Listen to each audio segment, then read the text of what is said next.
Bonjour, vous êtes peut-être un peu plus habitués maintenant, on corrige le deuxième exercice de grammaire, cette fois-ci sur la mort de Manon Lescaut. Vous aviez peut-être reconnu les extraits, je l'espère en tout cas. Première question, étudiez la négation dans la phrase suivante, n'exigez point de moi que je vous décrive mes sentiments ni que je vous rapporte ces dernières expressions. Il fallait tout d'abord repérer les mots qui portaient la négation et petite blagounette, il y en avait 3 et non pas le couple habituel de 2. Le N' et le point qui portaient sur le premier verbe, exiger, ce sont tous les deux des adverbes, et la conjonction de coordination, ni, qui commençait la deuxième proposition. Enfin, qui était en fait la troisième, mais c'est pas le sujet, donc deuxième négation en tout cas, deuxième bloc négatif. Ces deux négations sont des négations totales. Pourquoi? Parce que le ne point, donc c'est une négation totale qui porte sur l'ensemble de l'énoncé, sur le verbe conjugué, donc sur l'ensemble de l'énoncé. Ici, le verbe conjugué, c'est exiger, donc ça porte sur l'ensemble de l'énoncé des deux propositions. N'exigez point de moi que je vous décrive mes sentiments. La deuxième négation est également une négation totale parce que le ni, ici, c'est une coordination. Donc si on coordonne deux négations, c'est forcément le même type de négation. Sinon, on aurait mis ni rien ou ni personne. On aurait précisé pour en faire une partielle. Donc il n'y a pas besoin de changer le type de négation. Si on a je n'aime rien ni personne, eh ben, on va rajouter le mot personne pour montrer qu'il y a autre chose, un autre type de partiel. Ici, ce sont deux totales coordonnées, comme assez souvent quand on trouve un ni. Donc le ne point qui porte sur le premier énoncé, le ni que je vous rapporte ces dernières expressions, qui est une répétition de la première négation en fait, et qui porte sur le deuxième énoncé. Donc c'est comme si on avait n'exigez point de moi que et n'exigez point de moi que. D'accord ? Ça évite une répétition, ce ni. Donc c'est exactement la même que la première. J'espère que c'est un peu plus clair. On n'avait pas croisé de ni, c'est pour ça que je vous l'avais mis, enfin pas avec moi en tout cas, que je vous l'avais mis ici. Deuxième. Étudier la subordonnée relative, il faut bien qu'on s'en refasse 2-3 au cas où vous tombez sur un examinateur facétieux. Dans la phrase suivante, je fus obligé de recourir aux liqueurs fortes que j'avais apportées. La subordonnée relative est la deuxième moitié de la phrase que j'avais apportée. La principale est je fus obligé de recourir aux liqueurs fortes. Pour une subordonnée relative, on essaie de dire deux choses. D'abord, s'il y a un antécédent ou non. Ici, il y a un antécédent. L'antécédent du pronom relatif que qui introduit la relative, c'est liqueur.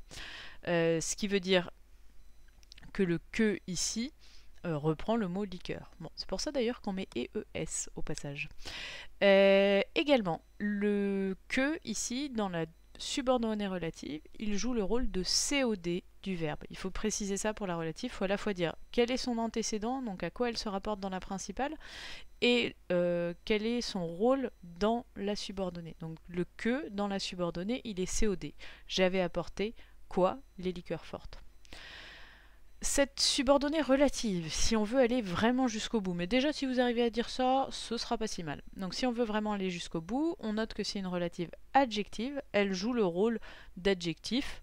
C'est comme si on avait aux liqueurs fortes apportées tout court, ou aux liqueurs fortes présentes. Bon, l'équivalent d'un adjectif. Elle est explicative, on peut enlever cette proposition relative sans changer le sens de la phrase. Ça nous donne une indication, elle peut se discuter comme déterminative à la rigueur parce qu'il y a un A, un O qui pourrait être à ces liqueurs fortes là et pas d'autres. Bon. Globalement, ici explicatif, ça se tient aussi, on peut l'enlever. Je suis obligée de recourir aux liqueurs fortes et c'est tout. En tout cas, ça l'aide à creuser des trous, si vous vous rappelez du contexte. Et enfin, notre troisième et sacré feu d'artifice, dernière question de grammaire. Attention, grand énoncé. Donc là encore, vous reconnaissez ma théorie. Aucun examinateur ne s'embêtera à écrire un truc aussi long, mais bon, ça peut arriver.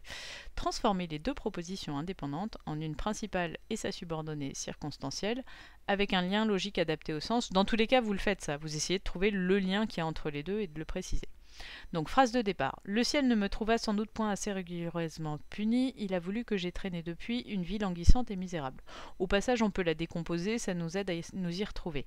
On a 3 verbes conjugués, ce qui fait qu'on a 3 propositions, 2 indépendantes qui sont juxtaposées l'une à côté de l'autre avec le point virgule, le ciel ne me trouva point et il a voulu.